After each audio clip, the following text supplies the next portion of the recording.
ચાલો આપણે શરૂ કરીએ। અહીંયા મિત્રો એક ગણિતનો ક્વેશ્ચન છે। એક ક્રિકેટરે 5 મેચમાં અનુક્રમે 45, 52, 38, 60 અને 40 રન બનાવ્યા છે। તો એણે આ 5 મેચમાં સરેરાશ કેટલા રન બનાવ્યા હશે? એક ક્રિકેટરે મિત્રો 5 મેચમાં અનુક્રમે 45, 52, 38, 60 અને 40 રન બનાવ્યા છે। તો એણે જે છે આ 5 મેચમાં સરેરાશ કેટલા રન બનાવ્યા હશે? બરાબર મિત્રો, આ પ્રશ્ન છે। આમાં શું કરવાનું આવશે? પહેલા તો મિત્રો આ બધા અવલોકનનો સરવાળો કરવાનો આવશે અને એના ભાગ્યા જે છે અવલોકનની કુલ સંખ્યા આવશે। બરાબર, એટલે સ્ટેપ 1 માં આવશે રનનો કુલ સરવાળો। આ જે છે તમામ રન 45, 52, 38, 60 અને 40 આ ટોટલ રન જે છે ને એનો મિત્રો સરવાળો કરવાનો થશે। એનો સરવાળો થશે 235। બરાબર, એનો સરવાળો જે છે કરીએ એટલે 235 એનો સરવાળો થશે। ત્યારબાદ મિત્રો કુલ મેચની સંખ્યા જુઓ, અહીં કુલ મેચની સંખ્યા કેટલી છે? તો 5 છે। બરાબર, 5 છે। કુલ મેચની સંખ્યા કેટલી? તો 5 આપેલી છે। તો એના ભાગ્યા જે છે આપણે 5 કરવાના રહેશે। મિત્રો આ રીતે આપણે કરીએ ને એટલે શું હશે? જવાબ 47 આપણો બની જશે। મતલબ આ ક્રિકેટરે જે છે ને 5 મેચમાં સરેરાશ 47 રન બનાવ્યા હશે। બરાબર, ઓપ્શન બી આપણો અહીંયા રાઈટ આન્સર બની જશે। બરાબર, જોઈએ ત્યારબાદનો બીજો ક્વેશ્ચન।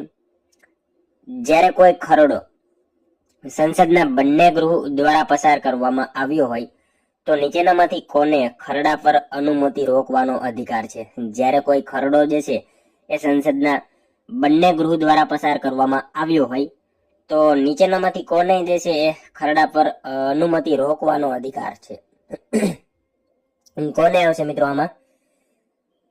મિત્રો લાઈક કરતા જજો, કોમેન્ટ પણ કરતા જજો। અહીંયા જે છે એ ઓપ્શન આપેલા છે, એમાંથી શું આવશે રાઈટ આન્સર? જ્યારે કોઈ ખરડો સંસદના બંને ગૃહ દ્વારા પસાર કરવામાં આવ્યો હોય તો નીચેનામાંથી કોને ખરડા પર અનુમતિ રોકવાનો અધિકાર છે? ઓકે, બી બી બી બી ઓકે ઓકે ઓકે, રાષ્ટ્રપતિ। બરાબર, રાષ્ટ્રપતિને જે છે એનો અનુમતિ હોય છે, ખરડા પર અનુમતિ રોકવાનો અધિકાર જે છે એ કોને? તો રાષ્ટ્રપતિને હોય છે। મિત્રો રાષ્ટ્રપતિને કોઈ પણ ખરડો ત્યારે જ કાયદો મિત્રો કોઈ પણ ખરડો જે છે ને ત્યારે જ કાયદો બને જ્યારે રાષ્ટ્રપતિની તેના ઉપર સહી કરે। બરાબર, રાષ્ટ્રપતિ એના ઉપર સહી કરે ત્યારે જ ખરડો જે છે એ કાયદો બનતો હોય છે અનુચ્છેદ 111 મુજબ। એ બાબત પણ આપણને સાથે સાથે ખ્યાલ હોવી જોઈએ। બરાબર, અહીંયા આપણો ઓપ્શન બી રાઈટ આન્સર બનશે। જોઈએ મિત્રો ત્યારબાદનો ત્રીજો ક્વેશ્ચન। મિત્રો તમારા મિત્રો જોડે જે છે લિંકને શેર કરો વિડીયોની, જેથી કરી એમને જે છે એ આ વિડીયો જે છે ઉપયોગી બને। બરાબર, ચાલો ત્રીજો ક્વેશ્ચન જોઈએ। સંસદીય સમિતિઓ પૈકી અનુસૂચિત જાતિ અને અનુસૂચિત જનજાતિના કલ્યાણ માટેની સમિતિમાં લોકસભા અને રાજ્યસભાના કેટલા સભ્યો હોય છે? સંસદીય સમિતિઓ પૈકી અનુસૂચિત જાતિ અને અનુસૂચિત જનજાતિ કલ્યાણ માટેની સમિતિમાં લોકસભા અને રાજ્યસભાના કેટલા સભ્યો હોય? મિત્રો કોમેન્ટ કરજો આમાં। બરાબર, શું હશે? ઓકે, એ કુલ 30 આવશે। બરાબર, સંસદીય સમિતિઓ પૈકી અનુસૂચિત જાતિ અને અનુસૂચિત જનજાતિના કલ્યાણ માટેની સમિતિમાં લોકસભા અને રાજ્યસભાના કુલ કેટલા? તો કુલ 30 સભ્યો હોય। બરાબર, લોકસભામાંથી 20 અને રાજ્યસભામાંથી 10, એ રીતે કુલ 30 સભ્યો હોય છે। આ સમિતિમાં મિત્રો લોકસભાના 20 અને રાજ્યસભાના 10 સભ્યો હોય છે, એમ ટોટલ જે છે 30 કુલ આવશે। ઓકે, જોઈએ મિત્રો ત્યારબાદનો ક્વેશ્ચન।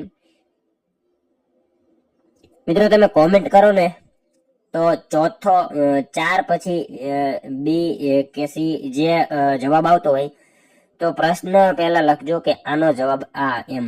બરાબર, જેથી કરી ખ્યાલ આવે। જોઈએ ચોથો ક્વેશ્ચન। સાપેક્ષવાદનો સિદ્ધાંત આપનાર વૈજ્ઞાનિકનું નામ જણાવો। સાપેક્ષવાદનો સિદ્ધાંત આપનાર વૈજ્ઞાનિકનું નામ જણાવો। કોણ આવશે મિત્રો આમાં? કોમેન્ટ કરો મિત્રો, કોમેન્ટ। સાપેક્ષવાદનો સિદ્ધાંત આપનાર, ઓકે ઓકે, આઈન્સ્ટાઈન। બરાબર, ઓપ્શન બી રાઈટ આન્સર આપણો અહીંયા બનશે। સાપેક્ષવાદનો સિદ્ધાંત આપનાર વૈજ્ઞાનિક કોણ? તો આઈન્સ્ટાઈન જે છે એ સાપેક્ષવાદનો સિદ્ધાંત આપનાર વૈજ્ઞાનિક છે।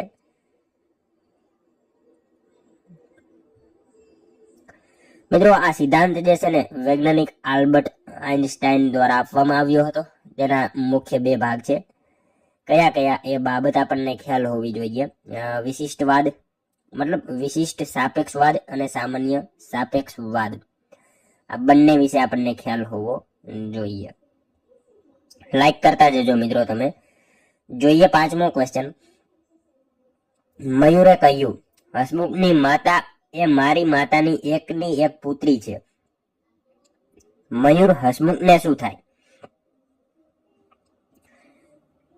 શું હશે આમાં મિત્રો? કોમેન્ટ કરો. બરાબર, મયુરે કહ્યું હસમુખની માતા એ મારી માતાની એકને એક પુત્રી છે, તો મયુર જે છે હસમુખને શું થાય? ઓકે, મામા થાય. બરાબર, ઓપ્શન ડી આપણો અહીંયા રાઈટ આન્સર બની જશે, મામા થશે. જોઈએ મિત્રો છઠ્ઠો ક્વેશ્ચન. લોસર મહોત્સવ કયા રાજ્ય અથવા તો કેન્દ્ર શાસિત પ્રદેશમાં ઉજવવામાં આવે છે? લોસર મહોત્સવ જે છે એ કયા રાજ્ય અથવા તો કેન્દ્ર શાસિત પ્રદેશમાં જે છે એ ઉજવવામાં આવે છે? કોમેન્ટ કરો મિત્રો, કોમેન્ટ ફટાફટ. ઓકે, લદ્દાખ. બરાબર, ઓપ્શન એ રાઈટ આન્સર અહીંયા બની જશે. લોસર મહોત્સવ જે છે એ ક્યાં આવશે? લદ્દાખ જે છે એ પ્રદેશમાં મતલબ કેન્દ્ર શાસિત પ્રદેશમાં જે છે ઉજવવામાં આવતો હોય છે. મિત્રો એના વિશે આપણે થોડી વાત કરીએ તો લોસર મહોત્સવ બરાબર બૌદ્ધ ધર્મનો મહત્વપૂર્ણ તહેવાર છે અને તિબેટિયનનું નવું વર્ષ તરીકે ઉજવાય છે. એ બાબત પણ આપણને ખ્યાલ હોવી જોઈએ. આ તહેવાર મિત્રો ખાસ કરીને લદ્દાખના જે છે બૌદ્ધ સમુદાયમાં ખૂબ ઉત્સાહથી ઉજવાય છે. સામાન્ય રીતે આ તહેવાર મિત્રો ડિસેમ્બર ફેબ્રુઆરી દરમિયાન તિબેટિયન ચાંદ્ર કેલેન્ડર મુજબ આવતું હોય છે. બાબત આપણને ખ્યાલ હોવી જોઈએ. લોસરની ઉજવણી જે છે ને લગભગ કેટલાક દિવસો સુધી ચાલે છે, ક્યારેક 9 દિવસ સુધી પણ ચાલતું હોય છે. એ બાબત પણ આપણને સાથે સાથે ખ્યાલ હોવી જોઈએ. જોઈએ મિત્રો ત્યારબાદનો નેક્સ્ટ ક્વેશ્ચન. લોકસભામાં રજૂ થતું વાર્ષિક નાણાકીય નિવેદન ભારતના બંધારણના કયા અનુચ્છેદ અન્વયે રજૂ થાય છે? લોકસભામાં રજૂ થતું વાર્ષિક નાણાકીય નિવેદન જે છે એ ભારતના બંધારણના જે છે કયા અનુચ્છેદ અન્વયે રજૂ થાય? શું આવશે આમાં મિત્રો? મિત્રો એને બંધારણમાં જે છે ને વાર્ષિક નાણાકીય નિવેદન કહેવાય છે, જેને આપણે સામાન્ય ભાષામાં બજેટ કહીએ છીએ. બરાબર, શું આવશે અનુચ્છેદ કયો આવશે લોકસભામાં? ઓકે, અનુચ્છેદ 112. બરાબર, ઓપ્શન બી રાઈટ આન્સર આપણો બનશે. અહીંયા લોકસભામાં રજૂ થતું વાર્ષિક નાણાકીય નિવેદન ભારતના બંધારણના કયા અનુચ્છેદમાં? તો અનુચ્છેદ 112 જે છે અન્વયે રજૂ થાય છે. તેને બંધારણમાં મિત્રો વાર્ષિક નાણાકીય નિવેદન કહેવાય છે, જેને આપણે સામાન્ય ભાષામાં બજેટ કહીએ છીએ. બરાબર, ઓકે. જોઈએ મિત્રો ત્યારબાદનો ક્વેશ્ચન. ભારતના સંવિધાનની કલમ 51A માં કઈ બાબતની જોગવાઈ કરવામાં આવેલ છે? ભારતના સંવિધાનની કલમ 51A માં જે છે એ કઈ બાબતની જોગવાઈ કરવામાં આવેલી છે? કઈ બાબત આવશે મિત્રો આમાં? કોમેન્ટ. ઓકે, મૂળભૂત ફરજો. બરાબર, બી. ભારતના સંવિધાનની કલમ 51A માં કઈ બાબતની જોગવાઈ કરવામાં આવેલી છે? તો મૂળભૂત ફરજો જે છે એની જોગવાઈ જે છે કરવામાં આવેલી છે. 51A મૂળ બંધારણમાં ફરજો નહોતી. 42મો સુધારો 1976 બરાબર એના દ્વારા જે છે સુવર્ણસિંહ સમિતિની ભલામણથી 10 ફરજો ઉમેરાઈ હતી. હાલમાં કુલ 11 મૂળભૂત ફરજો છે. એ બાબત આપણને ખાસ ખ્યાલ હોવી જોઈએ. હાલમાં કુલ કેટલી? તો 11 મૂળભૂત ફરજો છે. મૂળ બંધારણમાં ફરજો ન હતી. 42મો બંધારણીય સુધારો જે છે 1976 એના દ્વારા સુવર્ણસિંહ સમિતિની ભલામણથી 10 ફરજો ઉમેરવામાં આવી હતી. હાલમાં ટોટલ 11 મૂળભૂત ફરજો છે. એ બાબત આપણને ખ્યાલ હોવી જોઈએ. બરાબર, જોઈએ ત્યારબાદનો નેક્સ્ટ ક્વેશ્ચન. નીતિ આયોગની રચના કઈ રીતે કરવામાં આવેલી છે? નીતિ આયોગની રચના જે છે એ કઈ રીતે કરવામાં આવેલી છે? કઈ રીતે આવશે આમાં? કોમેન્ટ કરો મિત્રો. ઓકે, કેન્દ્રીય મંત્રીમંડળના ઠરાવથી. બરાબર, ઓપ્શન ડી રાઈટ આન્સર અહીંયા બનશે આપણો. નીતિ આયોગ એની રચના જે છે એ કઈ રીતે? તો કેન્દ્રીય મંત્રીમંડળના ઠરાવથી જે છે એ નીતિ આયોગની રચના કરવામાં આવેલી છે. મિત્રો સાથે સાથે ખ્યાલ હોવો જોઈએ નીતિ આયોગ, બરાબર, એની સ્થાપના ક્યારે થઈ? મિત્રો કોમેન્ટ કરો, નીતિ આયોગની સ્થાપના જે છે એ ક્યારે થઈ? નીતિ આયોગની સ્થાપના ઓકે 1 જાન્યુઆરી 2015, બરાબર. નીતિ આયોગની સ્થાપના 1 જાન્યુઆરી 2015 યોજના પંચના સ્થાને, બરાબર. તે કોઈ બંધારણીય કે કાનૂની સંસ્થા નથી, પરંતુ મંત્રીમંડળના ઠરાવથી બનેલી થિંક ટેન્ક છે અને તેના અધ્યક્ષ હંમેશા વડાપ્રધાન હોય છે. એ બાબત પણ આપણને સાથે સાથે ખ્યાલ હોવી જોઈએ, બરાબર. જોઈએ મિત્રો નેક્સ્ટ ક્વેશ્ચન.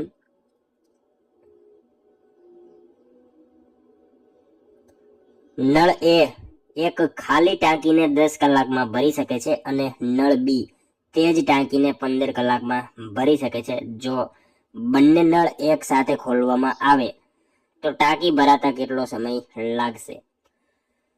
મિત્રો સાથે તમારે ગણતરી પણ કરતું રહેવાનું છે અને કોમેન્ટ કરતું રહેવાનું છે, બરાબર. નળ એ એક ખાલી ટાંકીને 10 કલાકમાં ભરી શકે છે અને નળ બી તે જ ટાંકીને 15 કલાકમાં ભરી શકે છે. જો બંને નળ એક સાથે ખોલવામાં આવે તો ટાંકી ભરાતા કેટલો સમય લાગશે? કેટલો આવશે મિત્રો?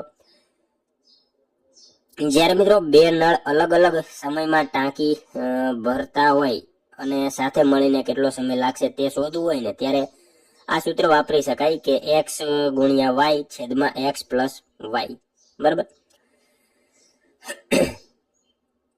શું કીધું છે મિત્રો? પહેલો નળ જે છે ને, પહેલા નળનો સમય જે છે એ શું કીધું છે આપણને? 10 કલાક, બરાબર. અને બીજા નળનો સમય જે છે એ કેટલો છે? 15 કલાક, બરાબર.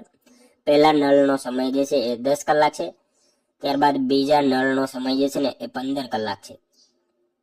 ઓકે, ઉપર મિત્રો ગુણાકાર થશે, એટલે કે 10 ગુણ્યા 15 ઉપર ગુણાકાર થશે. 10 ગુણ્યા 15, સોરી આ 10 છે, બરાબર. 10 ગુણ્યા 15 અને નીચે જે છે ને એ સરવાળો થશે 10 પ્લસ 15. આ તમે 10 સમજો, બરાબર. આ રીતે થશે, એટલે કે ઉપર શું હશે? ગુણાકાર 150 થશે. 100 ને મિત્રો હું છે ને અહીંયા જગ્યા નથી, અહીંયા લખું, બરાબર. 150 ઉપર થશે અને નીચે જે છે એ 25 થશે, બરાબર. મિત્રો આનો તમે ભાગાકાર કરશો ને એટલે શું આવશે? 6 જવાબ આવશે, બરાબર. આપણો જવાબ જે છે ને એ 6 કલાક થશે. ઓપ્શન બી આપણો રાઈટ આન્સર બની જશે. કોમેન્ટ બી જે કરતા હતા એ બધા સાચા છે. 6 કલાક થશે, બરાબર. ટાંકી ભરાતા કેટલો સમય? તો 6 કલાક જેટલો સમય લાગશે. જોઈએ મિત્રો ત્યારબાદનો next question. INA Indian national army ની સ્થાપના નેતાજીએ કયા દેશમાં કરી હતી? ઇન્ડિયન નેશનલ આર્મી ની સ્થાપના જે છે નેતાજીએ કયા દેશમાં કરી હતી? કોમેન્ટ કરો મિત્રો, comment. Okay. INA Indian national army ની સ્થાપના મિત્રો નેતાજીએ જે છે બર્મા, ઓકે, બરાબર, બર્મા દેશમાં કરી હતી. ઇન્ડિયન નેશનલ આર્મી ની સ્થાપના નેતાજીએ કયા દેશમાં? તો બર્મા દેશમાં કરી હતી. મિત્રો ઇન્ડિયન નેશનલ આર્મી, બરાબર, આઝાદ હિન્દ ફૌજનો વિચાર સૌપ્રથમ કેપ્ટન મોહનસિંહને આવ્યો હતો અને એની સ્થાપના 1942માં જાપાનની મદદથી સિંગાપોરમાં થઈ હતી. બાબત આપણને ખ્યાલ હોવી જોઈએ, બરાબર. 1942માં, ખાસ યાદ રાખજો, 1942 સાલ, બરાબર, જાપાનની મદદથી. ઓકે, જોઈએ ત્યારબાદનો નેક્સ્ટ ક્વેશ્ચન. ભારતમાં સ્વરાજ મેળવવાના ઉદ્દેશથી લંડનમાં ઇન્ડિયન હોમ રૂલ સોસાયટીની સ્થાપના કોણે કરી હતી? મિત્રો કોમેન્ટ કરો. ભારતમાં સ્વરાજ મેળવવાના ઉદ્દેશથી લંડનમાં ઇન્ડિયન હોમ રૂલ સોસાયટીની સ્થાપના કોણે કરી હતી? કોણ આવશે મિત્રો? કોમેન્ટ ફટાફટ. ઓકે, ડી, બરાબર, શ્યામજી કૃષ્ણ વર્મા. ભારતમાં સ્વરાજ મેળવવાના ઉદ્દેશથી લંડનમાં ઇન્ડિયન હોમ રૂલ સોસાયટીની સ્થાપના શ્યામજી કૃષ્ણ વર્મા જે છે એમણે કરી હતી. એમણે મિત્રો 1905માં લંડનમાં આ સંસ્થાની સ્થાપના કરી હતી. ખાસ યાદ રાખજો સાલ, બરાબર. શ્યામજી કૃષ્ણ વર્મા એમણે મિત્રો 1905માં જે છે લંડનમાં આ સંસ્થાની સ્થાપના કરી હતી. બરાબર, સ્વરાજ મેળવવાના ઉદ્દેશથી લંડનમાં ઇન્ડિયન હોમ રૂલ સોસાયટીની સ્થાપના કોણે? તો શ્યામજી કૃષ્ણ વર્માએ, અને સાલ પૂછાય તો 1905 કરી હતી. ઓકે, જોઈએ ત્યારબાદનો ક્વેશ્ચન મિત્રો.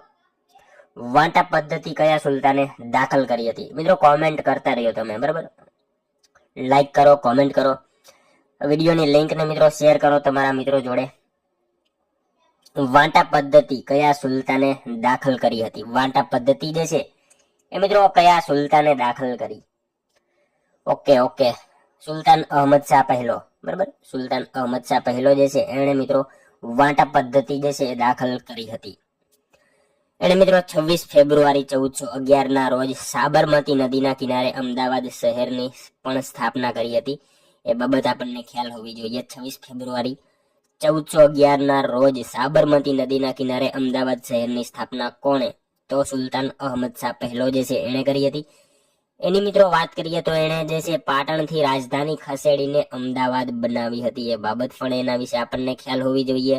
એના શાસનકાળ દરમિયાન મિત્રો ભદ્રનો કિલ્લો અને જામા મસ્જિદ જેવી પ્રસિદ્ધ ઇમારતોનું નિર્માણ પણ થયું હતું. એ બાબત પણ આપણને એના વિશે ખ્યાલ હોવી જોઈએ. બરાબર, ઓકે, જોઈએ મિત્રો ત્યારબાદનો નેક્સ્ટ ક્વેશ્ચન. મુંબઈમાં યોજાનાર ઇન્ડિયન નેશનલ કોંગ્રેસનું પ્રથમ અધિવેશન કોની અધ્યક્ષતા હેઠળ યોજાયું હતું? મુંબઈમાં યોજાનાર INC ઇન્ડિયન નેશનલ કોંગ્રેસનું પ્રથમ અધિવેશન જે છે એ મિત્રો કોની અધ્યક્ષતા હેઠળ યોજાયું હતું? કોણ હશે મિત્રો? કોમેન્ટ. વ્યોમેશચંદ્ર બેનર્જી. ઓકે, એ રાઈટ આન્સર બનશે આપણો. મુંબઈમાં યોજાનાર ઇન્ડિયન નેશનલ કોંગ્રેસનું પ્રથમ અધિવેશન જે છે એ કોની? તો વ્યોમેશચંદ્ર બેનર્જી એમની અધ્યક્ષતા હેઠળ જે છે એ યોજાયું હતું. મિત્રો શરૂઆતમાં જે છે ને આ સંસ્થાનું નામ ઇન્ડિયન નેશનલ યુનિયન રાખવાનું નક્કી થયું હતું, પરંતુ દાદાભાઈ નવરોજીની સલાહથી તેનું નામ બદલીને ભારતીય રાષ્ટ્રીય કોંગ્રેસ કરવામાં આવ્યું હતું. ખાસ યાદ રાખજો, પ્રશ્ન એમ પૂછાય કે ભારતીય રાષ્ટ્રીય કોંગ્રેસ નામ જે છે એ કોની સલાહથી કરવામાં આવ્યું? ઇન્ડિયન નેશનલ કોંગ્રેસનું પ્રથમ અધિવેશન જે છે એનું નામ જે છે પહેલા શું હતું? તો ઇન્ડિયન નેશનલ યુનિયન રાખવાનું નક્કી થયું હતું, પરંતુ દાદાભાઈ નવરોજીની સલાહથી તેનું નામ બદલીને ભારતીય રાષ્ટ્રીય કોંગ્રેસ કરવામાં આવ્યું હતું. મતલબ પ્રશ્ન એમ પૂછાય કે ભારતીય રાષ્ટ્રીય કોંગ્રેસ નામ જે છે એ કોની સલાહથી રાખવામાં આવ્યું? તો દાદાભાઈ નવરોજીની સલાહથી રાખવામાં આવ્યું હતું. અને ભારતીય રાષ્ટ્રીય કોંગ્રેસ નામ રાખવામાં આવ્યું એની પહેલા કયું નામ રાખવાનું નક્કી કરવામાં આવ્યું હતું? જો આવો પ્રશ્ન પૂછાય તો ઇન્ડિયન નેશનલ યુનિયન, બરાબર, આવું નક્કી કરવામાં આવ્યું હતું, પરંતુ દાદાભાઈ નવરોજીની સલાહથી તેનું નામ બદલીને ભારતીય રાષ્ટ્રીય કોંગ્રેસ એવું રાખવામાં આવ્યું હતું, જેના પ્રથમ અધ્યક્ષ વ્યોમેશચંદ્ર બેનર્જી હતા. મિત્રો આ અધિવેશન પહેલા પુણેમાં યોજાવાનું હતું, પરંતુ ત્યાં પ્લેગનો રોગચાળો ફાટી નીકળવાને કારણે છેલ્લી ઘડીએ સ્થળ બદલીને મુંબઈમાં રાખવામાં આવ્યું હતું. એ બાબત પણ આપણને સાથે સાથે ખ્યાલ હોવી જોઈએ. અને મિત્રો આમાં વાત કરીએ આ પ્રથમ અધિવેશનમાં મિત્રો દાદાભાઈ નવરોજી, ફિરોઝશાહ મહેતા અને દિનશા વાછા, બરાબર, જેવા દિગ્ગજ ગુજરાતી નેતાઓ પણ હાજર રહ્યા હતા આ જે છે અધિવેશનમાં. એ બાબત પણ આપણને ખ્યાલ હોવી જોઈએ. ઓકે, બરાબર, જોઈએ મિત્રો ત્યારબાદનો ક્વેશ્ચન. નાસિરુદ્દીન અહમદ શાહે પોતાની રાજધાની પાટણથી અમદાવાદ કયા યુગમાં ખસેડી? નાસિરુદ્દીન અહમદ શાહે પોતાની રાજધાની જે છે પાટણથી અમદાવાદ કયા યુગમાં ખસેડી? કોમેન્ટ કરો મિત્રો, કોમેન્ટ. ઓકે, સલ્તનત યુગમાં, બરાબર, ઓપ્શન બી રાઈટ આન્સર બનશે. નાસિરુદ્દીન અહમદ શાહે પોતાની રાજધાની પાટણથી અમદાવાદ કયા યુગમાં? તો સલ્તનત યુગમાં જે છે એ ખસેડી હતી. ખાસ યાદ રાખજો. જોઈએ ત્યારબાદનો નેક્સ્ટ ક્વેશ્ચન. હિન્દી કાવ્યો લખનાર રસખાન કોનો શિષ્ય હતો? હિન્દી કાવ્યો લખનારો જે છે રસખાન એ કોનો શિષ્ય હતો? ઓકે મિત્રો, લાઈક કરતા જજો. નવા આવેલા વિદ્યાર્થીઓ લાઈક કરજો, તમારા મિત્રો જોડે આ લિંકને શેર કરજો. હિન્દી કાવ્યો લખનાર રસખાન કોનો શિષ્ય હતો? વૈષ્ણવાચાર્ય વિઠ્ઠલનાથજી, બરાબર, એમનો શિષ્ય હતો. ખાસ યાદ રાખજો, હિન્દી કાવ્યો લખનાર રસખાન જે છે કોનો હતો? વૈષ્ણવાચાર્ય વિઠ્ઠલનાથજી જે છે એમનો શિષ્ય હતો. મિત્રો આમનું જે છે ને આ રસખાન, બરાબર, આ રસખાન એનું પૂરું નામ, મતલબ એનું મૂળ નામ શું હતું? કોમેન્ટ કરો મિત્રો. એનું મૂળ નામ સૈયદ ઇબ્રાહિમ, બરાબર, એનું મૂળ નામ જે છે સૈયદ ઇબ્રાહિમ હતું. એ બાબત આપણને ખ્યાલ હોવી જોઈએ. કૃષ્ણ ભક્તિ, મિત્રો તેઓ મુસ્લિમ હોવા છતાં ભગવાન શ્રી કૃષ્ણના જે છે પરમ ભક્ત હતા. તેમની ભક્તિ એવી હતી કે તેમને મિત્રો રસની ખાણ એટલે કે રસ ખાન એવું પણ કહેવામાં આવતું હતું, જે આપણને અહીંયા પ્રશ્ન પૂછેલો છે, બરાબર. એનું મૂળ નામ એક ખાસ યાદ રાખજો, સૈયદ ઇબ્રાહિમ, બરાબર. ઓકે, જોઈએ મિત્રો ત્યારબાદનો ક્વેશ્ચન. ચાપ વંશનો ઉલ્લેખ કોના શિલાલેખમાં જોવા મળે છે? ચાપ વંશ એનો ઉલ્લેખ જે છે એ કોના શિલાલેખમાં જોવા મળે છે? કોમેન્ટ કરો મિત્રો. ચાપ વંશનો ઉલ્લેખ જે છે કોના શિલાલેખમાં જોવા મળે? અલ્હાબાદના શિલાલેખમાં. ઓપ્શન એ આપણો અહીંયા રાઈટ આન્સર બનશે. ચાપ વંશનો ઉલ્લેખ જે છે એ કોના? તો અલ્હાબાદના શિલાલેખમાં જે છે એ ચાપ વંશનો ઉલ્લેખ જોવા મળે છે. મિત્રો તમારી બધી કોમેન્ટનો જવાબ જે છે ને આપણે દેવાના છીએ, બરાબર. અત્યારે મિત્રો તમે માત્ર આ જ કોમેન્ટ કરો ભણવા લગતી, બરાબર. ચાપ વંશનો ઉલ્લેખ જે છે કોના શિલાલેખમાં જોવા મળે છે? અલ્હાબાદના શિલાલેખમાં જે છે એ ચાપ વંશનો ઉલ્લેખ જોવા મળશે.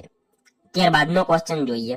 બારડોલી સત્યાગ્રહની આગેવાની કોણે સ્વીકારી હતી? બારડોલી સત્યાગ્રહની આગેવાની જે છે એ કોણે સ્વીકારી હતી? ઓકે, વલ્લભભાઈ પટેલ, બરાબર. ઓપ્શન એ રાઈટ આન્સર બનશે. બારડોલી સત્યાગ્રહ એની આગેવાની કોણે? તો વલ્લભભાઈ પટેલ જે છે, સરદાર પટેલે સ્વીકારી હતી. ઓપ્શન એ આપણો અહીંયા રાઈટ આન્સર બનશે. મિત્રો આ સત્યાગ્રહ જે છે કઈ સાલમાં આવશે? બારડોલી સત્યાગ્રહ જે છે એ કઈ સાલમાં થયો હતો? ઓકે 1928, બરાબર. 1928 માં જે છે બારડોલી સત્યાગ્રહ થયો હતો. ગુજરાતના બારડોલીમાં 1928 માં આ સત્યાગ્રહ થયો હતો. મિત્રો વાત કરીએ વલ્લભભાઈ પટેલની આ સત્યાગ્રહની સફળતા અને વલ્લભભાઈ પટેલ એટલે કે સરદાર પટેલની કુશળ નેતાગીરીથી પ્રભાવિત થઈને બારડોલીની મહિલાઓએ તેમને સરદારનું બિરુદ આપ્યું હતું. ખાસ યાદ રાખજો, આ સત્યાગ્રહ જે છે મતલબ સરદાર પટેલને જે છે એ સરદારનું બિરુદ કયા સત્યાગ્રહ દરમિયાન મળ્યું? તો આ બારડોલી સત્યાગ્રહ દરમિયાન જે છે એમને સરદારનું બિરુદ મળ્યું હતું. આ સત્યાગ્રહની સફળતા અને વલ્લભભાઈ પટેલની કુશળ નેતાગીરીથી પ્રભાવિત થઈને બારડોલીની મહિલાઓએ જે છે તેમને સરદારનું બિરુદ આપ્યું હતું. ગાંધીજીએ પણ એમણે આ નામથી સંબોધ્યા હતા, એ બાબત પણ આપણને ખ્યાલ હોવી જોઈએ. અને બારડોલી સત્યાગ્રહની સાલ પૂછાય તો 1928 યાદ રાખજો. ત્યારબાદનો ક્વેશ્ચન જોઈએ. ડિપાર્ટમેન્ટ ઓફ આર્કિયોલોજીકલ એન્ડ એન્ટિક્વેરિયન સર્વેની સ્થાપના ઈસવીસન 1881 માં ભાવનગર ખાતે કોના દ્વારા કરવામાં આવેલ હતી? ડિપાર્ટમેન્ટ ઓફ આર્કિયોલોજીકલ એન્ડ એન્ટિક્વેરિયન સર્વેની સ્થાપના ઈસવીસન 1881 માં જે છે ભાવનગર ખાતે કોના દ્વારા કરવામાં આવેલ હતી? ઓકે, તખ્તસિંહજી, બરાબર. ઓપ્શન બી આપણો અહીંયા રાઈટ આન્સર બનશે. ડિપાર્ટમેન્ટ ઓફ આર્કિયોલોજીકલ એન્ડ એન્ટિક્વેરિયન સર્વેની સ્થાપના જે છે 1881 માં ભાવનગર ખાતે કોના દ્વારા? તો તખ્તસિંહજી જે છે એમના દ્વારા કરવામાં આવી હતી. ઓપ્શન બી આપણો અહીંયા રાઈટ આન્સર બનશે. ત્યારબાદનો ક્વેશ્ચન જોઈએ. બંકિમચંદ્રનું વંદે માતરમ ગીત કઈ રાષ્ટ્રીય લડત દરમિયાન રાષ્ટ્રગીત તરીકે પ્રસ્થાપિત થયું હતું? બંકિમચંદ્ર ચટ્ટોપાધ્યાયનું વંદે માતરમ ગીત જે છે એ રાષ્ટ્રીય લડત દરમિયાન રાષ્ટ્રગીત તરીકે પ્રસ્થાપિત થયું હતું. કઈ રાષ્ટ્રીય લડત દરમિયાન? ઓકે, કોમેન્ટ કરો મિત્રો, કોમેન્ટ ફટાફટ. બંકિમચંદ્રનું જે છે એ વંદે માતરમ ગીત કઈ રાષ્ટ્રીય લડત દરમિયાન રાષ્ટ્રગીત તરીકે પ્રસ્થાપિત થયું હતું? ડી, બરાબર, બંગભંગની લડત. ઓપ્શન ડી રાઈટ આન્સર અહીંયા આપણો બનશે. બંકિમચંદ્રનું વંદે માતરમ ગીત જે છે એ કઈ? તો બંગભંગની લડત જે છે એ દરમિયાન રાષ્ટ્રગીત તરીકે પ્રસ્થાપિત થયું હતું. ઓપ્શન ડી રાઈટ આન્સર બનશે. 1896 ના ભારતીય રાષ્ટ્રીય કોંગ્રેસના કલકત્તા અધિવેશનમાં સૌપ્રથમ વાર રવિન્દ્રનાથ ટાગોર દ્વારા આ ગીત ગાવામાં આવ્યું હતું. એ બાબત આપણને ખાસ ખ્યાલ હોવી જોઈએ. વંદે માતરમ ગીત જે છે 1896 ના, અહીંયા લખી દઉં બરાબર, 1896 ના જે છે ભારતીય રાષ્ટ્રીય કોંગ્રેસના કલકત્તા અધિવેશનમાં સૌપ્રથમ વાર કોના દ્વારા? તો રવિન્દ્રનાથ ટાગોર દ્વારા આ ગીત ગાવામાં આવ્યું હતું. બંધારણીય દરજ્જાની મિત્રો વાત કરીએ તો 24 જાન્યુઆરી 1950 ના રોજ ડોક્ટર રાજેન્દ્ર પ્રસાદ દ્વારા વંદે માતરમને ભારતના રાષ્ટ્રીય ગાન તરીકે સ્વીકારવામાં આવ્યું હતું. તેને જનગણ મન ની સમાન દરજ્જો આપવામાં આવ્યો છે. મતલબ રાષ્ટ્રગીતની જે છે સમાન આપણે એને દરજ્જો આપવામાં આવેલો છે, ખાસ યાદ રાખજો. ત્યારબાદનો ક્વેશ્ચન જોઈએ. ભારતમાં અંગ્રેજી ભાષામાં પ્રથમ વર્તમાન પત્ર કયું હતું? ભારતમાં અંગ્રેજી ભાષામાં પ્રથમ વર્તમાન પત્ર જે છે એ કયું હતું? અંગ્રેજી ભાષામાં, બરાબર, ભારતમાં મિત્રો અંગ્રેજી ભાષામાં પ્રથમ વર્તમાન પત્ર કયું હતું? ઓકે ડી, બરાબર, બંગાળ ગેઝેટ હતું. ભારતમાં અંગ્રેજી ભાષામાં પ્રથમ વર્તમાન પત્ર કયું હતું? બંગાળ ગેઝેટ જે છે એ અંગ્રેજી ભાષામાં પ્રથમ વર્તમાન પત્ર હતું. ભારતના મિત્રો પ્રથમ અંગ્રેજી અખબાર બંગાળ ગેઝેટ ની શરૂઆત જે છે ને, ખાસ યાદ રાખજો, 29 જાન્યુઆરી 1780 ના રોજ થઈ હતી. ભારતના પ્રથમ અંગ્રેજી અખબાર બંગાળ ગેઝેટ, આ બંગાળ ગેઝેટ ની શરૂઆત જે છે એ ક્યારે? તો 29 જાન્યુઆરી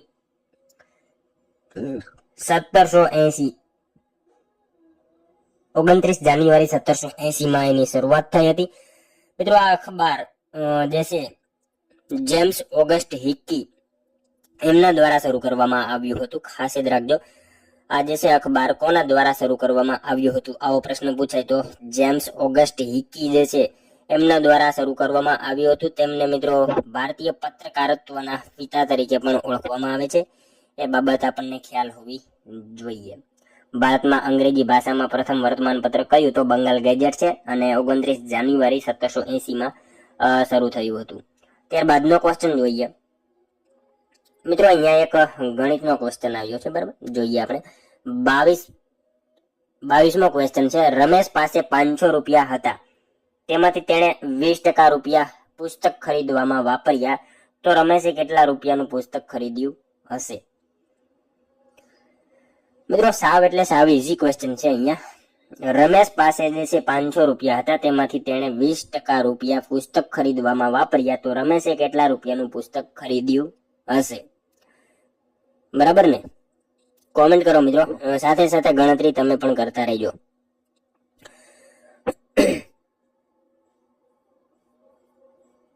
ઓકે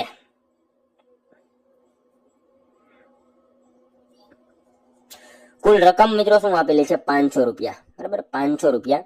ત્યારબાદ શું છે? 20%, બરાબર, એના ગુણ્યા 20%, છેદમાં શું આવશે? 100 આવશે, બરાબર ને? 0 0 0 0. હવે 50 ગુણ્યા 2, 50 ગુણ્યા 2 શું આવશે? 50 દુ 100 આવશે, બરાબર. આપણો જવાબ જે છે ઓપ્શન બી બનશે, 100 રૂપિયા. મતલબ રમેશે કેટલા રૂપિયાનું પુસ્તક ખરીદ્યું હશે? 100 રૂપિયાનું પુસ્તક ખરીદ્યું હશે, બરાબર ને? બી રાઈટ આન્સર બનશે. ઓકે જોઈએ ત્યારબાદનો ક્વેશ્ચન. 23મો ક્વેશ્ચન જોઈએ મિત્રો. રમેશે એક સાયકલ 5000 માં ખરીદી અને થોડા સમય પછી તેને 5800 માં વેચી દીધી, તો રમેશને કેટલા રૂપિયા નફો થયો ગણાય અને નફો કેટલા ટકા થયો હોય? મિત્રો રમેશે એક સાયકલ જે છે 5000 માં ખરીદી અને થોડા સમય પછી તેને 5800 માં વેચી દીધી, તો રમેશને કેટલા રૂપિયા નફો થયો ગણાય અને નફો કેટલા ટકા થયો કહેવાય? મિત્રો કેટલા રૂપિયા નફો થયો એ તો રકમમાં જ દેખાય, બરાબર.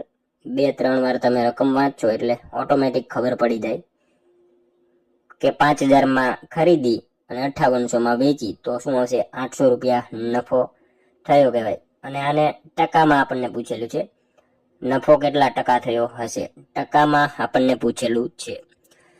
શું આવશે આમાં? 800 રૂપિયા, બરાબર ને? પેલા તો 800 રૂપિયા તો આપણને ખબર પડી ગઈ, બરાબર. 800 રૂપિયા નફો થયો છે એને, બરાબર ને? ₹800 નફો થયો છે. છેદમાં આવશે 5000 અને એના ગુણ્યા 100 આવશે, બરાબર. 0 0 0 0 0 અને 0. 80/5.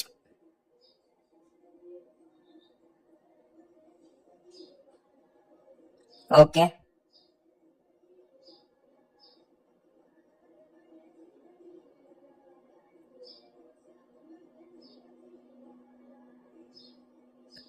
મિત્રો કોમેન્ટ કરો તમે, બરાબર ને.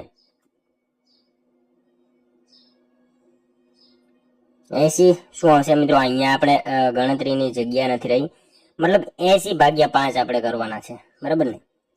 80/5 મિત્રો અહીંયા આપણે 80/5 કરીશું એટલે 5 એકા 5, સોરી અહીંયા જગ્યા ઓછી પડે છે, મતલબ 80/5 તમે કરશો ને એટલે 16% જવાબ આવી જશે, બરાબર ને. 5 એકા 5, અહીંયા 3, અહીંયા 30, 5 6 30. ઓકે, એટલે જવાબ બી બની જશે. બી વાળા બધા વિદ્યાર્થીઓ સાચા છે, બરાબર. જોઈએ મિત્રો ત્યારબાદનો ક્વેશ્ચન. કેપ્ટન હોકિન્સ ભારતમાં જે વાહન લઈને આવ્યો હતો તે વાહનનું નામ શું હતું? કેપ્ટન હોકિન્સ જે છે ભારતમાં જે વાહન લઈને આવ્યો હતો તે વાહનનું નામ શું હતું? ઓકે, હેક્ટર એ બરાબર, એ આપણો રાઈટ આન્સર બનશે, હેક્ટર, બરાબર. કેપ્ટન હોકિન્સ જે છે ભારતમાં જે વાહન લઈને આવ્યો હતો તે વાહનનું નામ શું? તો હેક્ટર એ વાહનનું હેક્ટર નામ હતું, બરાબર. મિત્રો કેપ્ટન વિલિયમ હોકિન્સ 1608 સુરત બંદરે ઉતર્યો હતો. તેઓ હેક્ટર નામના વહાણમાં કેપ્ટન હતા, બરાબર. હેક્ટર નામના વહાણના કેપ્ટન હતા. ખાસ યાદ રાખજો, કેપ્ટન વિલિયમ હોકિન્સ 1608 બરાબર, 1608ની સાલમાં જે છે એ સુરત બંદરે ઉતર્યો હતો. મિત્રો પ્રશ્ન પૂછાય અન્ય વહાણની, બરાબર. અન્ય વહાણ એમની સાથે મિત્રો રેડ લાયન નામનું બીજું વહાણ પણ આ પ્રવાસમાં સામેલ હતું. એ પ્રશ્ન પૂછાય તો એ પણ આપણને સાથે સાથે ખ્યાલ હોવો જોઈએ. રેડ લાયન, બરાબર, એ બીજું વહાણ એમની પાસે સાથે હતું, એ બાબત પણ આપણને ખ્યાલ હોવી જોઈએ. પરંતુ મુખ્ય વહાણ જો પૂછાય તો હેક્ટર નામનું વહાણ આવશે. અન્ય જો એક પૂછાય તો રેડ લાયન, એ બાબત પણ આપણને ખ્યાલ હોવી જોઈએ. ક્યારેક વિધાન પૂછાય તો એમાં આપણને ખ્યાલ હોવો જોઈએ. ત્યારબાદનો ક્વેશ્ચન જોઈએ. બંગાળ પ્રાંતમાં રાષ્ટ્રીય શોક દિન ક્યારે મનાવવામાં આવ્યો હતો? બંગાળ પ્રાંતમાં જે છે રાષ્ટ્રીય શોક દિન ક્યારે મનાવવામાં આવ્યો હતો? મિત્રો કોમેન્ટ કરો, બંગાળ પ્રાંતમાં જે છે રાષ્ટ્રીય શોક દિન ક્યારે મનાવવામાં આવ્યો હતો?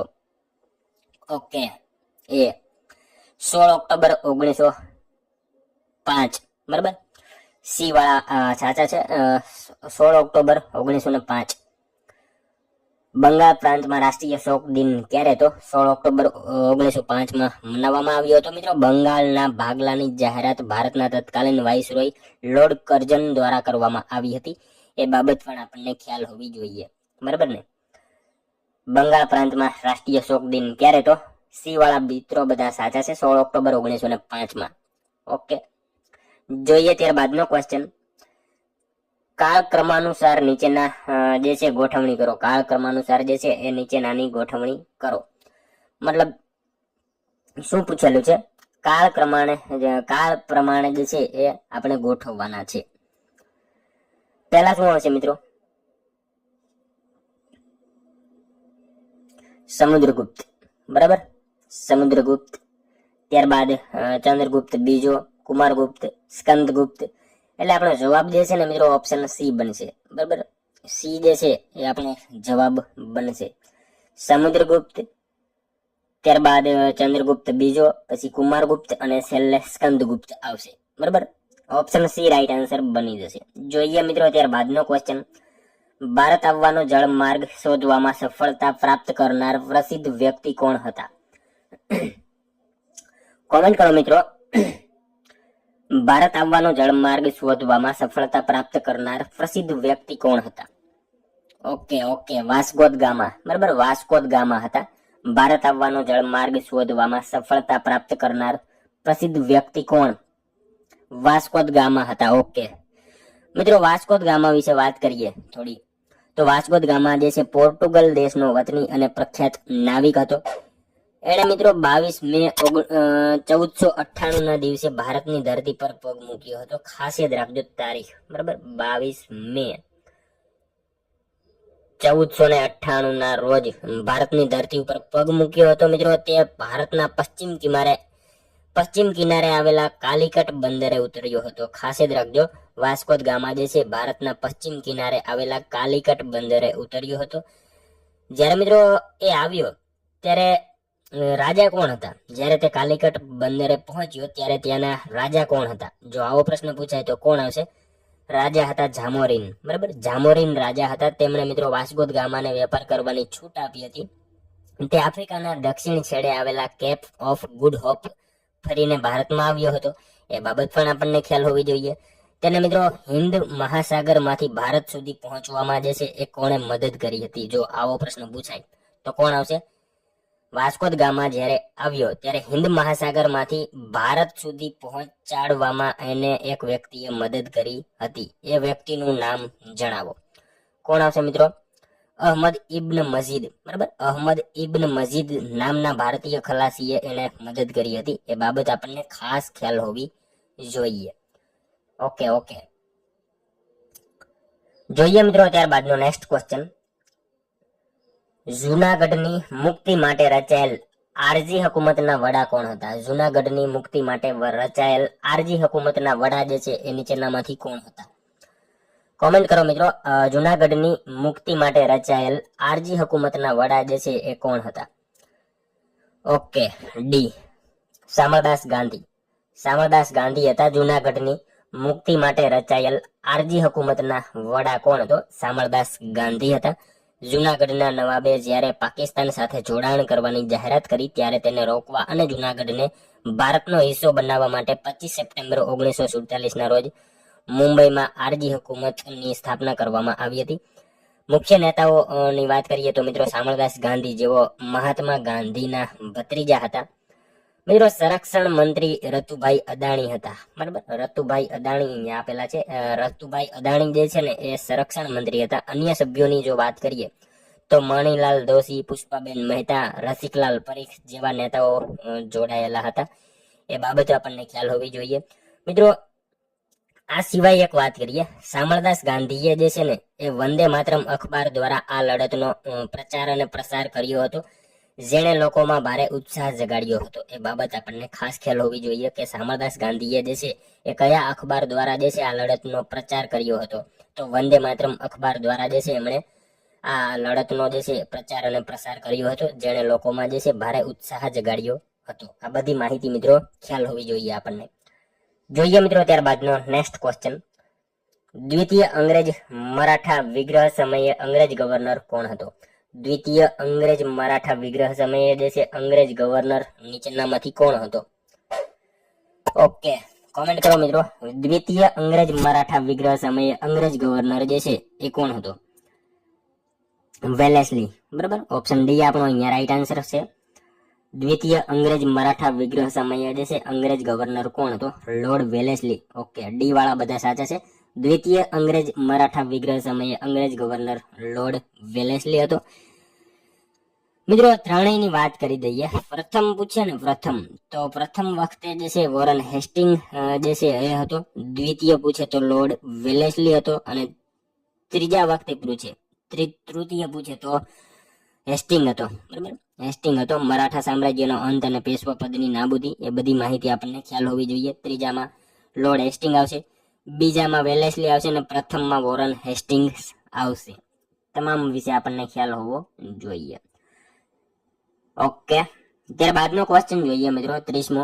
શ્યામજી કૃષ્ણ વર્મા કયા સામાયિકના તંત્રી હતા? શ્યામજી કૃષ્ણ વર્મા જે છે કયા સામાયિકના તંત્રી હતા? મિત્રો કોમેન્ટ કરો, શ્યામજી કૃષ્ણ વર્મા જે છે એ કયા સામાયિકના તંત્રી હતા? ઓકે, શ્યામજી કૃષ્ણ વર્મા મિત્રો કયા સામાયિકના તંત્રી હતા? ધ ઇન્ડિયન સોશિયોલોજિસ્ટ, બરાબર ને? ઓપ્શન બી રાઈટ આન્સર બનશે. શ્યામજી કૃષ્ણ વર્મા જે છે ધ ઇન્ડિયન સોશિયોલોજિસ્ટ જે છે એ સામયિકના તંત્રી હતા. ઓપ્શન બી આપણો સાચો જવાબ બનશે. મિત્રો શ્યામજી કૃષ્ણ વર્મા એમના વિશે થોડી વાત કરીએ તો એમનો જન્મ જે છે એ 4 ઓક્ટોબર 1857 ના રોજ ગુજરાતના માંડવી એટલે કે કચ્છમાં માંડવી ખાતે એમનો જન્મ થયો હતો 4 ઓક્ટોબર 1857 ના રોજ. બરાબર. ધ ઇન્ડિયન સોશિયોલોજિસ્ટ મિત્રો લંડનમાં રહીને એમણે જે છે જાન્યુઆરી 1905 જે છે આ માસિક પત્રની શરૂઆત કરી હતી. ખાસ યાદ રાખજો, લંડનમાં રહીને તેમણે જાન્યુઆરી 1905 આ માસિક પત્રની શરૂઆત કરી હતી. આ સામયિક દ્વારા મિત્રો તેઓ ભારતીય સ્વરાજ્યનો પ્રચાર કરતા હતા. મિત્રો એમનું અવસાન જે છે ને, એમનું મૃત્યુ 1930 જીનીવા એટલે કે સ્વિટ્ઝરલેન્ડ ખાતે એમનું મૃત્યુ થયું હતું 1930. ખાસ યાદ રાખજો મિત્રો, શ્યામજી કૃષ્ણ વર્માની અંતિમ ઈચ્છા મુજબ તેમના અસ્થિ જે છે ભારતમાં લાવવાનું કાર્ય વર્ષ 2003 તત્કાલીન વડાપ્રધાન હતા આપણા નરેન્દ્રભાઈ મોદી જ્યારે મુખ્યમંત્રી હતા એ વખતે જે છે એમના દ્વારા કરવામાં આવ્યું હતું. એમના અસ્થિ ભારતમાં લાવવાનું કાર્ય. બરાબર ને. તેમના માનમાં મિત્રો માંડવી ખાતે જે છે ક્રાંતિ તીર્થ સ્મારક પણ બનાવવામાં આવ્યું છે. આ બધી માહિતી આપણને ખ્યાલ હોવી જોઈએ. ઓકે. શ્યામજી કૃષ્ણ વર્મા કયા સામયિકના તંત્રી? તો ધ ઇન્ડિયન સોશિયોલોજિસ્ટ એના જે છે એ સામયિકના તંત્રી હતા. ખાસ યાદ રાખજો, કોમેન્ટ કરતા રહ્યો મિત્રો તમે. મિત્રો 31મો ક્વેશ્ચન છે, નીચેના પૈકી કોના સમયમાં સનદી સેવાનો આરંભ થયેલ હતો જે પછીથી ICS તરીકે પ્રખ્યાત થયેલ હતી? મિત્રો કોમેન્ટ કરજો, નીચેનામાંથી કોના સમયમાં જે છે એ સનદી સેવાનો આરંભ થયેલ હતો જે પછીથી ICS તરીકે પ્રખ્યાત થયેલ હતી? કોના સમયમાં આવશે? મિત્રો થોડોક અઘરો ક્વેશ્ચન લાગી રહ્યો છે તમને. નીચેનામાંથી કોના સમયમાં જે છે એ સનદી સેવાનો આરંભ થયેલ હતો જે પછીથી ICS તરીકે પ્રખ્યાત થયેલ હતી? કોનો સમય આવશે મિત્રો? ઓકે. કોર્નવોલિસ આમાં રાઈટ આન્સર ઓપ્શન સી બનશે. બરાબર. કોર્નવોલિસ જે છે એના સમયમાં જે છે એ સનદી સેવાનો આરંભ થયેલ હતો જે પછીથી ICS તરીકે પ્રખ્યાત થયેલ હતી. ઓકે. જોઈએ મિત્રો નેક્સ્ટ ક્વેશ્ચન, નેતાજી સુભાષચંદ્ર બોઝે ફૌજને કયું સૂત્ર આપ્યું હતું? મિત્રો આ સાવ ઈઝી ક્વેશ્ચન છે. બરાબર. કોમેન્ટ કરજો, નેતાજી સુભાષચંદ્ર બોઝે ફૌજને કયું સૂત્ર આપ્યું હતું? ઓકે. કયું આવશે? સી. બરાબર. સી વાળા સાચા છે. ચલો દિલ્હીનું સૂત્ર આપ્યું હતું નેતાજી સુભાષચંદ્ર બોઝે જે છે ફૌજને કહ્યું તો ચલો દિલ્હીનું આ સૂત્ર જે છે આપ્યું હતું. મિત્રો આમાં વાત કરીએ અન્ય પ્રખ્યાત સૂત્રોની તો તુમ મુझे खून दो मैं तुम्हें आजादी दूंगा. બરાબર. જય હિન્દ. આ બધા સૂત્ર જે છે એ નેતાજી સુભાષચંદ્ર બોઝે આપ્યા હતા. મિત્રો એમના બિરુદ વિશે વાત કરીએ તો એમને જે છે ને નેતાજીનું બિરુદ જે છે એ જર્મનીમાં ભારતીય સૈનિકો દ્વારા આપવામાં આવ્યું હતું. ખાસ યાદ રાખજો, એ બાબત આપણને ખ્યાલ હોવી જોઈએ કે સુભાષચંદ્ર બોઝ જે છે એમને નેતાજીનું બિરુદ જે છે એ કોને આપ્યું? તો કોણ આવશે? જર્મનીમાં ભારતીય સૈનિકો દ્વારા જે છે એ સુભાષચંદ્ર બોઝને નેતાજીનું બિરુદ આપવામાં આવ્યું હતું. બરાબર. એ બાબત આપણને ખાસ ખ્યાલ હોવી જોઈએ. મિત્રો સુભાષચંદ્ર બોઝ, બરાબર, એમના જન્મ વિશે વાત કરીએ તો 23 જાન્યુઆરી 1897 જે છે ઓડિશાના કટક ખાતે જે છે એમનો જન્મ થયો હતો. ભારત સરકાર આ દિવસને પરાક્રમ દિવસ તરીકે પણ ઉજવે છે. એ બાબત પણ આપણને ખ્યાલ હોવી જોઈએ. 23 જાન્યુઆરી, બરાબર ને. 23 જાન્યુઆરી જે છે એ કયો દિવસ? તો પરાક્રમ દિવસ તરીકે પણ ઉજવે છે. અને કોના જન્મદિવસ નિમિત્તે? તો સુભાષચંદ્ર બોઝ એમના જે છે જન્મદિવસ ના દિવસે જે છે પરાક્રમ દિવસ તરીકે પણ ભારત સરકાર આ દિવસને ઉજવે છે. બરાબર. એ બાબત આપણને ખ્યાલ હોવી જોઈએ મિત્રો. ત્યારબાદનો નેક્સ્ટ ક્વેશ્ચન, ગળી ઉગાડતા કિસાનો માટે ગાંધીજીની આગેવાની હેઠળ કયો સત્યાગ્રહ થયો હતો? ગળી ઉગાડતા કિસાનો માટે જે છે ગાંધીજીની આગેવાની હેઠળ કયો સત્યાગ્રહ થયો હતો? ઓકે. સાવ ઈઝી ક્વેશ્ચન છે મિત્રો, કોમેન્ટ કરતા રહેજો. ગળી ઉગાડતા કિસાનો માટે ગાંધીજીની આગેવાની હેઠળ કયો સત્યાગ્રહ થયો હતો? ચંપારણ સત્યાગ્રહ. બરાબર. ઓપ્શન ડી આપણો અહીંયા મિત્રો રાઈટ આન્સર છે. ગળી ઉગાડતા કિસાનો માટે ગાંધીજીની આગેવાની હેઠળ જે છે એ ચંપારણ સત્યાગ્રહ થયો હતો. મિત્રો આ સત્યાગ્રહ કઈ સાલમાં થયો હતો? કોમેન્ટ કરજો. આ સત્યાગ્રહ મિત્રો કઈ સાલમાં થયો હતો? ઓકે 1917. ઓકે, બરાબર. તો મિત્રો બીજો ક્વેશ્ચન છે તમારા માટે કે કયા રાજ્યમાં થયો હતો સત્યાગ્રહ જે છે, ચંપારણ સત્યાગ્રહ? તમે કીધું કે 1917માં, બરાબર. 1917માં થયો હતો, સાચી વાત છે, પરંતુ કયા રાજ્યમાં થયો હતો? ઓકે, બિહાર, બરાબર. બિહારમાં થયો હતો ચંપારણ સત્યાગ્રહ, બિહારમાં થયો હતો. 1917ની સાલમાં બિહારના ચંપારણ જિલ્લામાં આ સત્યાગ્રહ થયો હતો. ભારતમાં મિત્રો પ્રથમ, બરાબર ને, ગાંધીજીનો ભારતમાં પ્રથમ સત્યાગ્રહ કયો હતો? તો આ ચંપારણ સત્યાગ્રહ હતો. ગાંધીજીનો ભારતમાં પ્રથમ સત્યાગ્રહ પૂછે તો ચંપારણ સત્યાગ્રહ હતો, બરાબર. મિત્રો કોણે આમંત્રણ આપ્યું હતું ગાંધીજીને? મતલબ ગાંધીજીને ચંપારણ આવવાનું આમંત્રણ જે છે એ કોણે આપ્યું હતું? ઓકે, કોણ આવશે? રાજકુમાર શુક્લ જે છે એમણે આમંત્રણ આપ્યું હતું ગાંધીજીને ચંપારણ સત્યાગ્રહમાં આવવાનું આમંત્રણ. કોણે? તો સ્થાનિક ખેડૂત હતા, ખેડૂતના મતલબ નેતા હતા, સ્થાનિક ખેડૂતોના નેતા હતા રાજકુમાર શુક્લ. એમણે ગાંધીજીને ચંપારણ આવવાનું આમંત્રણ આપ્યું હતું.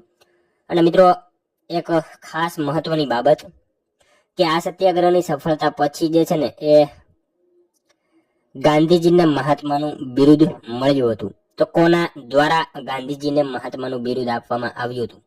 આવો પ્રશ્ન પૂછાય તો શું આવશે? ચંપારણ સત્યાગ્રહની સફળતા પછી જે છે એ ગાંધીજીને મહાત્માનું બિરુદ મળ્યું હતું. તો આ બિરુદ જે છે એ કોણે આપ્યું હતું? ઓકે, રવિન્દ્રનાથ ટાગોર, બરાબર. રવિન્દ્રનાથ ટાગોરે મિત્રો મહાત્માનું બિરુદ જે છે ગાંધીજીને આપ્યું હતું ચંપારણ સત્યાગ્રહની સફળતા પછી, બરાબર. ખ્યાલ હોવો જોઈએ આપણને. મિત્રો આ સત્યાગ્રહ જે છે અહીંયા આપણને બીજા પણ સત્યાગ્રહ આપેલા છે. ખેડા સત્યાગ્રહ. આ ખેડા સત્યાગ્રહની વાત કરીએ તો 1918, બરાબર. 1918માં ખેડા સત્યાગ્રહ જે છે અતિવૃષ્ટિને કારણે જે છે પાક નિષ્ફળ જવા છતાં કર ઉઘરાવવા સામે ગાંધીજી અને સરદાર વલ્લભભાઈ પટેલ, બરાબર, મુખ્ય હતા, એમના દ્વારા કરવામાં આવ્યો હતો ખેડા સત્યાગ્રહ 1918માં. નાગપુર ઝંડા સત્યાગ્રહ 1923 આવશે, બરાબર ને. અહીંયા હું તમને લખી દઉં, ખેડા સત્યાગ્રહ જે છે એ ક્યારે આવશે? 1918માં આવશે. 1918માં ખેડા સત્યાગ્રહ આવશે. અતિવૃષ્ટિને કારણે પાક નિષ્ફળ જવા છતાં કર ઉઘરાવવા સામે જે છે એ ગાંધીજી અને સરદાર વલ્લભભાઈ પટેલ જે છે મુખ્ય નેતા હતા અને ખેડા સત્યાગ્રહ કરવામાં આવ્યો હતો, બરાબર.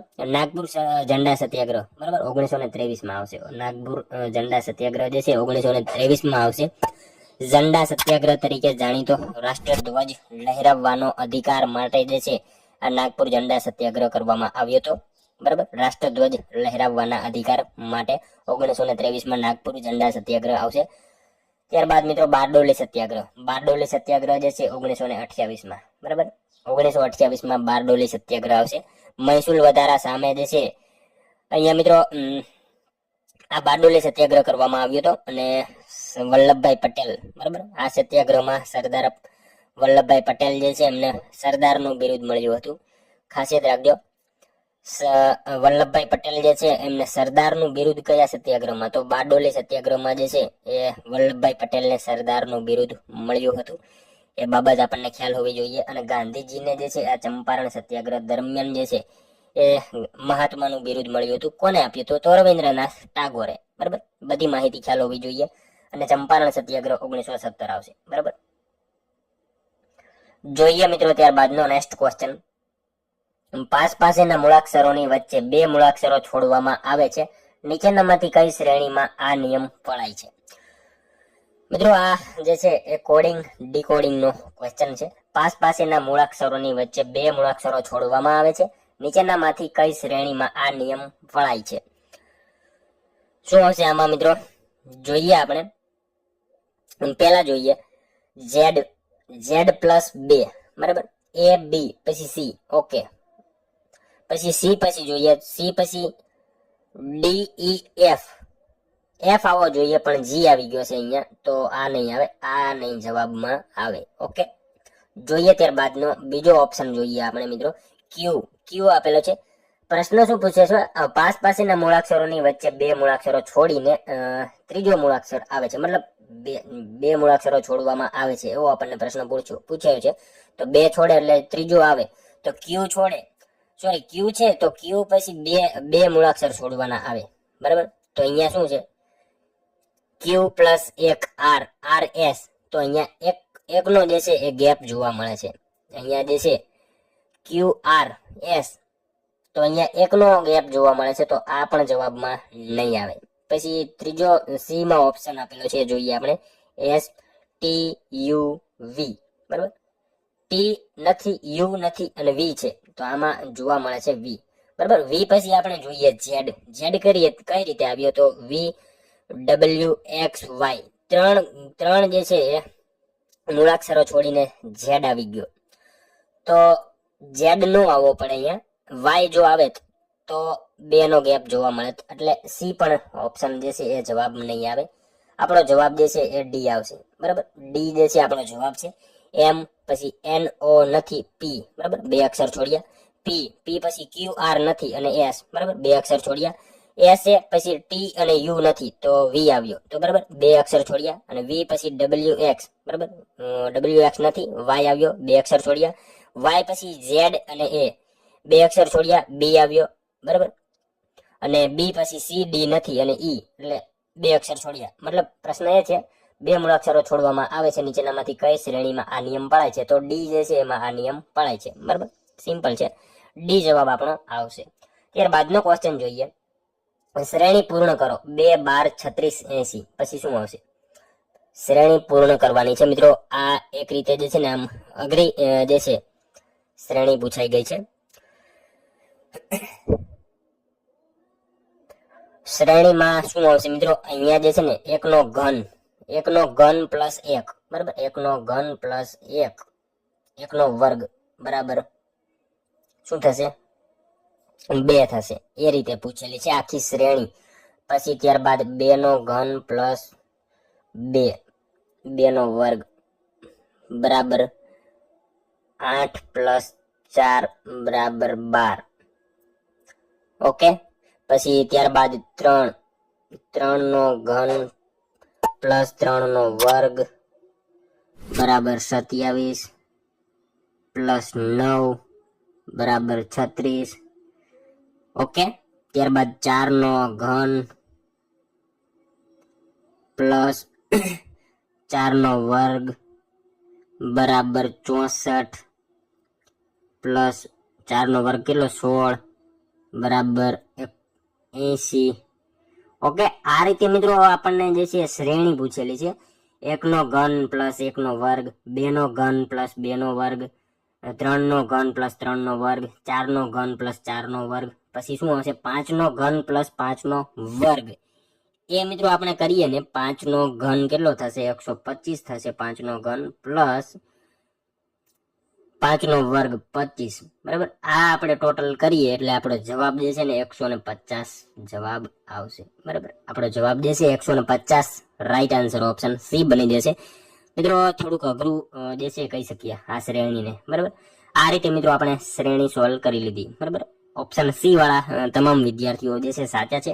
જોઈએ ત્યારબાદનો ક્વેશ્ચન, નાણાં પંચ કેન્દ્ર તરફથી રાજ્યોને જે અનુદાનની ભલામણ કરે એ અનુદાનને ખાલી જગ્યા કહેવામાં આવે છે. નાણાં પંચ કેન્દ્ર તરફથી રાજ્યોને જે અનુદાનની ભલામણ કરે એ અનુદાનને જે છે એ શું કહેવામાં આવે છે?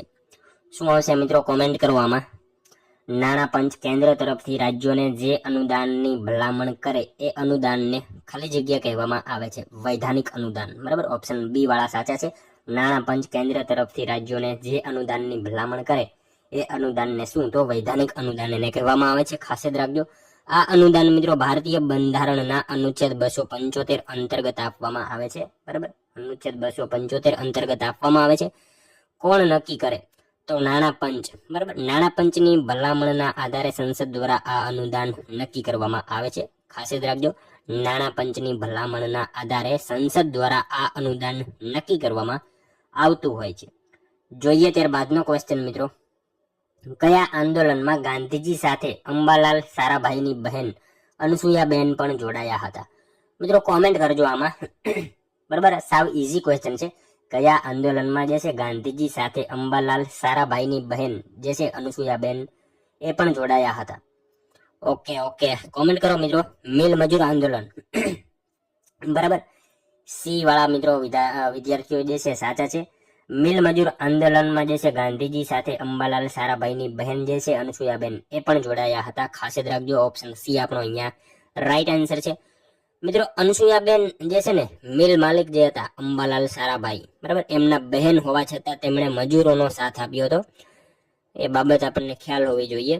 અનુસુયાબેન મિલ માલિક હતા, અંબાલાલ સારાભાઈના બહેન હતા. એના છતાં એમણે મજૂરોનો સાથ આપ્યો હતો. એમણે મિત્રો 1920માં મજૂર મહાજન સંઘની સ્થાપના કરવામાં ગાંધીજીને મદદ કરી હતી.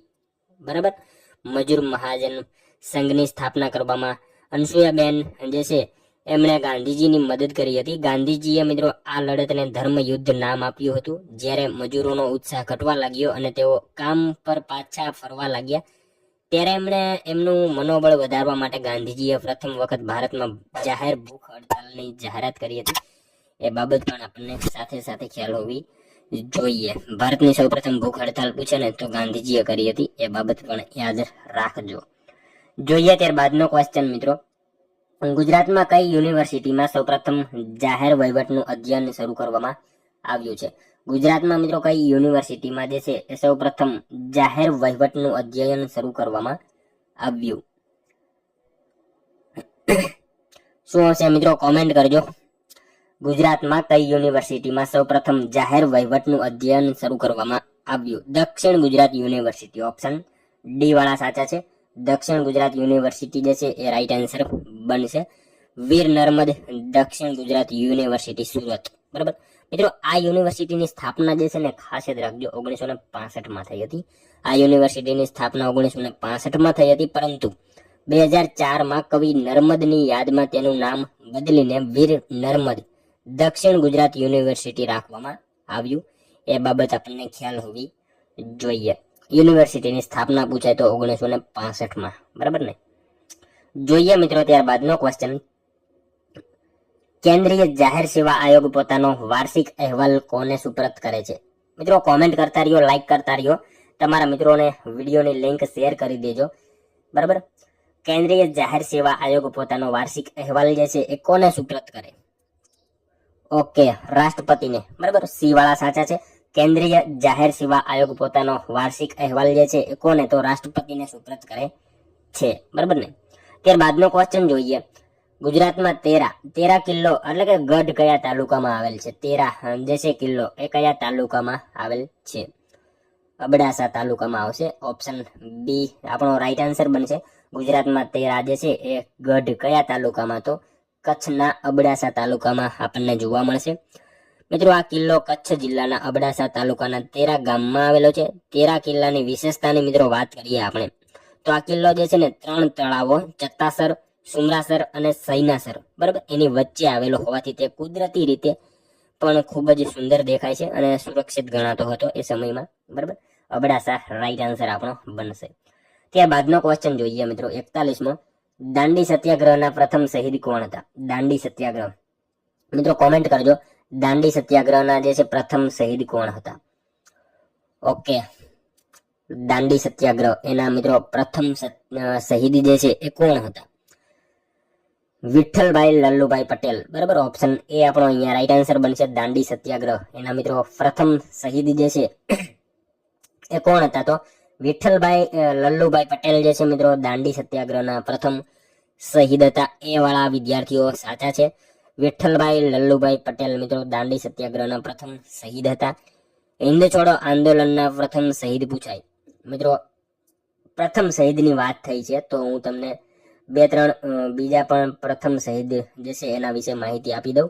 દાંડી સત્યાગ્રહના પ્રથમ શહીદ પૂછાય તો વિઠ્ઠલભાઈ લલ્લુભાઈ પટેલ છે. હિન્દ છોડો આંદોલનના જો પ્રથમ શહીદ પૂછાય તો વિનોદ કિનારીવાલા. બરાબર, ગુજરાત કોલેજ પાસે શહીદ થયા હતા. એ બાબત આપણને ખ્યાલ હોવી જોઈએ. એટલે કે હિન્દ છોડો આંદોલનના પ્રથમ શહીદ પૂછાય તો વિનોદ કિનારીવાલા. મહાગુજરાત આંદોલનના પ્રથમ શહીદ પૂછાય તો પૂનમચંદ આઝાદ. બરાબર, અને અન્ય યુવાનો પણ હતા. એ બાબત પણ ખ્યાલ હોવી જોઈએ. મહાગુજરાત આંદોલનના પ્રથમ શહીદ પૂછાય તો પૂનમચંદ આઝાદ. બરાબર ને? અહીંયા ઓપ્શન એ આપણો રાઈટ આન્સર બનશે. ત્યારબાદનો મિત્રો ક્વેશ્ચન જોઈએ, વલભીપુર કઈ નદી કિનારે આવેલ છે? વલભીપુર કઈ નદીના કિનારે આવેલ છે? ઓકે વલભીપુર મિત્રો સાવ ઈઝી ક્વેશ્ચન છે, ઘેલો નદીના કિનારે આવશે. ઓપ્શન ડી રાઈટ આન્સર બનશે અહીંયા. વલભીપુર કઈ નદીના કિનારે? તો ઘેલો નદીના કિનારે વલભીપુર આવેલું છે. મિત્રો મૈત્રક કાળમાં વલભીને જે છે ને પૂર્વનું વેનિસ અથવા તો વેપારનું મોટું કેન્દ્ર માનવામાં આવતું હતું. એ બાબત આપણને ખ્યાલ હોવી જોઈએ, બરાબર ને? ત્યારબાદનો ક્વેશ્ચન જોઈએ, પાલીતાણામાં કયું વન આવેલું છે? પાલીતાણામાં જે છે કયું વન આવેલું છે? મિત્રો કોમેન્ટ કરજો, પાલીતાણામાં જે છે એ કયું વન આવેલું છે?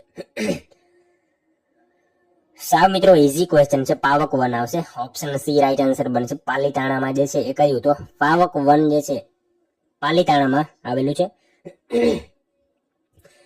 મિત્રો વર્ષ 2010 આ વન ખુલ્લું મૂકવામાં આવ્યું હતું, મતલબ એની સ્થાપના જે છે ને એ 2010 થઈ હતી. પાલીતાણામાં જે વન આવેલું છે પાવક વન, એની સ્થાપના ક્યારે? તો 2010 વર્ષમાં જે છે એની સ્થાપના થઈ હતી. ગુજરાતના મિત્રો સાંસ્કૃતિક વનોની શ્રેણીમાં આ જે છે ને 7મું સાંસ્કૃતિક વન છે. મતલબ આનો ક્યારેક ક્રમ પૂછાય તો આ 7મા ક્રમે આવશે. એ બાબત પણ આપણને ખ્યાલ હોવી જોઈએ, બરાબર? ક્યારેક પૂછાય કાળક્રમમાં, મતલબ સ્થાપના પ્રમાણે એને ક્રમમાં ગોઠવો તો આનો ક્રમ 7મો છે, બરાબર? એટલું યાદ રાખવાનું. જોઈએ મિત્રો ત્યારબાદનો નેક્સ્ટ ક્વેશ્ચન, ગુજરાતના કાઠિયાવાડ વિસ્તારમાં નીચેના પૈકી કયા પ્રકારના જળ પરિવાહ જોવા મળે છે? ગુજરાતના કાઠિયાવાડ વિસ્તારમાં નીચેનામાંથી જે છે એ કયા પ્રકારના જળ પરિવાહ જોવા મળે? ઓકે, કોમેન્ટ કરો મિત્રો, શું હશે ગુજરાતના કાઠિયાવાડ વિસ્તારમાં નીચેનામાંથી કયા પ્રકારના જે છે એ જળ પરિવાહ જોવા મળે છે? ઓકે, ડી રાઈટ આન્સર બનશે, ત્રિજ્યા આકારના, બરાબર? ગુજરાતના કાઠિયાવાડ વિસ્તારમાં જે છે એ ત્રિજ્યા આકારના જે છે એ જળ પરિવાહ જોવા મળશે, બરાબર? જોઈએ મિત્રો ત્યારબાદનો ક્વેશ્ચન, વ્યક્તિગત સત્યાગ્રહી તરીકે ગાંધીજીએ કોની પસંદગી કરી હતી?